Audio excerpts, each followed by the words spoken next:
Number 59. On debate, Senator Francis. Thank you, Mr. Speaker. Honourable colleagues, I would like to add my voice in support of the inquiry brought forward by Senator Down. I'm a lifelong Prince Edward Islander, and I agree completely with Senator Down that we Islanders are grateful for the bridge and the access it provides us to the mainland. I remember well when the ferry was our only means of transport to and from the mainland.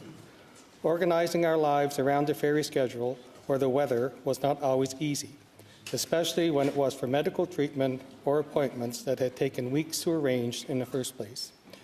Waiting in line at the ferry docks, heaven forbid, missing your planned ferry, or Mother Nature getting in the way via snow, sleet, or wind, were all common occurrences and made life incredibly difficult, especially in the winter months. Prince Edward Island is, by Canadian standards, tiny. Our population is barely 150,000 people, but the island is no less of a province than Ontario, Quebec, or British Columbia. The population of Greater Montreal alone is over 4 million people. Our entire province is just 0.04% of Canada's second largest city. Our tax base is minuscule in comparison. On paper, to those crunching the numbers here in Ottawa, it may seem perfectly reasonable to deal with one bridge differently than another, even if both of those bridges are federally owned. According to Infrastructure Canada's website, the anticipated traffic and trade crossings per year on the Champlain Bridge will be approximately 50 million vehicles. This includes the 11 million commuters traveling into Montreal from the suburbs. In contrast, it is estimated that local traffic, Islanders traveling from and to home, would be 900,000 crossings annually. Tourists in the summer months, buses, and commercial tractor-trailers bring the total number of crossings to about 1.5 million annually. 50 million versus 1.5 million, I get it, numbers don't lie. I'm not a cynic. I don't want to believe that the decision relating to the lack of tolls on Montreal's new Champlain Bridge is a political one. But the Confederation Bridge as a replacement But the Confederation Bridge as the Champlain Bridge are both federally owned. And while the Champlain Bridge is needed for the sprawling Montreal population, the Confederation Bridge is required constitutionally. Prince Edward Island agreed to join Confederation in 1873, in part because Canada promised a year-round link to the mainland. The Confederation Bridge is that link. But a cynic might conclude that the optics of the inequity between the Champlain Bridge and the Confederation Bridge might be based on something other than the government's claim that Montrealers are getting a replacement bridge. The Confederation Bridge replaced the constitutionally mandated ferry. It was not an add-on. This isn't apples and oranges, it's oranges and oranges. If the replacement argument works for Montrealers, the same argument works for Islanders. Senator Down eloquently outlined the disparity and unfairness of the financial burden being placed on Islanders versus people in other parts of Canada. He also outlined the costs associated with the various bridges. I won't repeat all the numbers. What I will stress is that Islanders pay $47.75 to leave the island. Islanders are also taxpayers.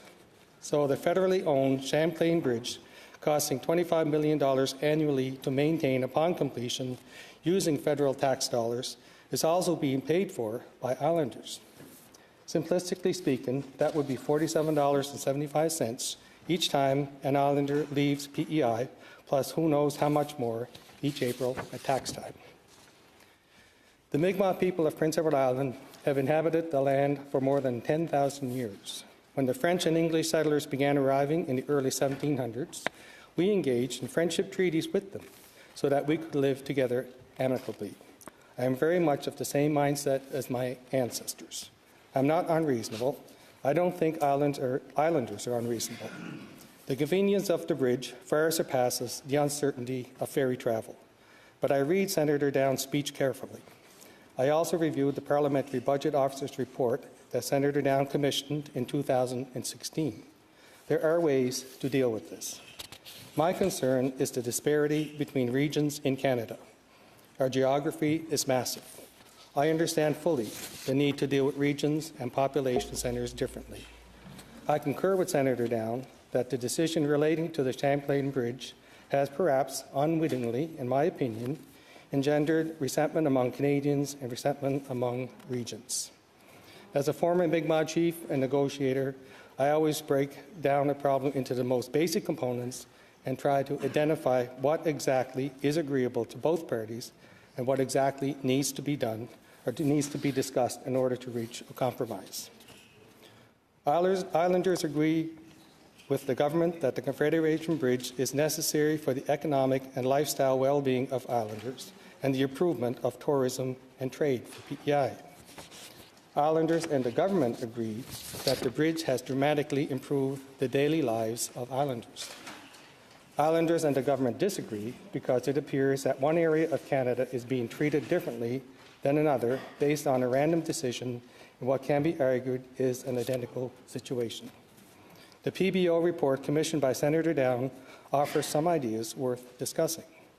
Whether it be a tax credit for Islanders in order to offset the burden of the current toll cost, lowering the toll and extending the period of payment, or the cost to taxpayers of removing the toll completely. In the current political climate and the varying opinions on all matters great and small, there is plenty of fodder for discussion and disagreement on issues far more weighty than whether or not a toll is imposed on a bridge. This issue should not be one where Canadian citizens feel marginalized or ignored, depending on where in the country they reside or whether or not their voices are as compelling as voices elsewhere. And the federal government should not be putting itself in a position where it is perceived that favoritism is being extended to a far more populist voting base. I will give the government the benefit of the doubt and assume that this was never their intention, but I also expect the government to open the discussions regarding this problem so that Islanders can know for certain that their concerns are being recognized and addressed. Walalio, thank you.